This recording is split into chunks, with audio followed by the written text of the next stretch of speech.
સંજયસિંહ, આજનો પ્રોગ્રામ ખાસ કરીને 101 દીકરીઓનો સમૂહ લગ્ન છે, કઈ રીતના યોજાયો? આજે જે મારો 2022માં સંકલ્પ હતો કે હું ધારાસભ્ય બનીશ, તો મારો સરકારમાંથી મળતું વેતન એ તમામ વેતન મા બાપ વગરની જરૂરિયાતમંદ દીકરીઓ અને ભણતર માટેની એ દીકરીઓ પાછળ એ પગારનું એ વેતન હું એમાં વાપરીશ. ત્યારે મને આજે આનંદની વાત થાય છે કે 2022નો જે સંકલ્પ હતો એનો આજે ચોથો સમૂહ લગ્ન, આજે 101 દીકરીઓના સમૂહ લગ્નનું આયોજન ખૂબ સફળતાપૂર્વક પૂર્ણ થયું છે. અને આજે આશીર્વાદ આપવા માટે પ્રદેશના ભારતીય જનતા પાર્ટીના અધ્યક્ષ એવા જગદીશભાઈ વિશ્વકર્મા સાહેબ આજે પધાર્યા હતા. સાથે અમારા પ્રદેશના મહામંત્રી અજયભાઈ બ્રહ્મભટ્ટ, હિતેન્દ્રસિંહ ચૌહાણ મહામંત્રી શ્રી પ્રદેશના, અને પ્રભારી એવા રમેશભાઈ દેસાઈ, જિલ્લાના પ્રમુખ નૈનાબેન, મારા સાથી ધારાસભ્યો શ્રી સાંસદ શ્રી દેવસિંહ ચૌહાણ, આજે મારા આ દીકરીઓને આશીર્વાદ આપવા માટે સૌ ધારાસભ્યો, સાંસદશ્રીઓ અને સૌ પધાર્યા હતા.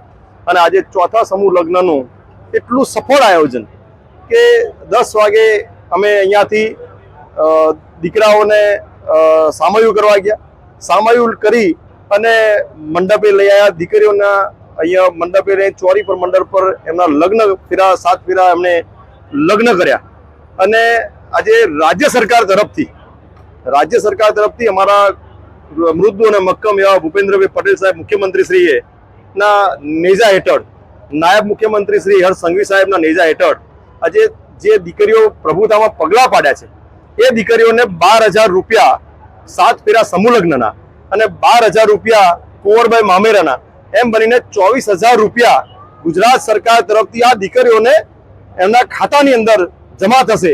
અને ભવિષ્યમાં એ દીકરીઓના એ જે મળતી જે સહાય છે એ સરકાર તરફથી જે મળતી સહાય છે એ દીકરીઓ એમના યોગ્યતા રીતે વાપરી શકે અને એમના પગભાર થઈ શકે એવી મારી સરકારની હું અભિનંદન પાઠવું છું ને આભાર વ્યક્ત કરું છું.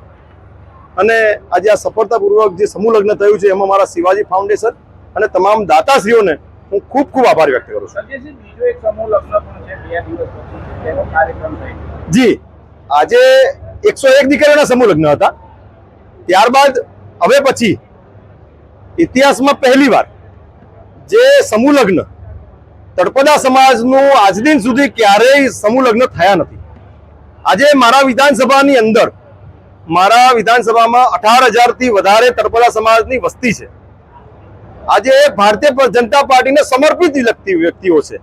આજે નક્કી કર્યું કે તળપદા સમાજની દીકરીઓને સારી જવાબદારીપૂર્વક આનું સમૂહ લગ્નનું એક આયોજન કરીએ.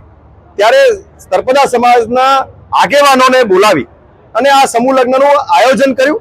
અને 51 દીકરીઓ, મા બાપ વગરની જરૂરિયાતમંદ દીકરીઓનું સમૂહ લગ્નનું 7/5/2026ના રોજ આ આયોજન કરેલું છે. અને 5/5/2026ના દિવસે રાત્રિના દિવસે 9:30 સમયે ગરબાનું આયોજન કર્યું છે. તો હું સૌ જનતાને આ જણાવતા મને આનંદ થાય છે કે આપ સૌ આ દીકરીઓને બી જેમ આજે 101 દીકરીઓને અપાર પ્રેમ આપ્યો છે, 3,000 કરતા બી વધારે મારી ભજન મંડળીની બહેનો આજે એને આશીર્વાદ આપવા અને સેવા માટે આવી છે. એ જ પ્રમાણે 7/5ના દિવસે બી અપાર પ્રેમ આ દીકરીઓને મળે એવું આપ સૌને વિનંતી કરું છું. અને આ દીકરીઓનો જેમ 101 દીકરીઓના પ્રભુતામાં પગલાં પાડ્યા છે એવી રીતે 51 દીકરીઓના બી પ્રભુતામાં પગલાં પાડે એવી સૌને હું આમંત્રણ આપું છું. અને આ કાર્યક્રમમાં સૌ પ્રેસ મીડિયા સૌ પધાર્યા અને આજે એક રૂપે સાથે રહી અને મારું આજે એમણે જે લાઈવ કર્યું છે એ બદલ એમનો બી હું ખૂબ ખૂબ અભિનંદન પાઠવું છું. અને આવીને મને મળતો આપનો અપાર પ્રેમ રહે એવી આપને વિનંતી કરું છું.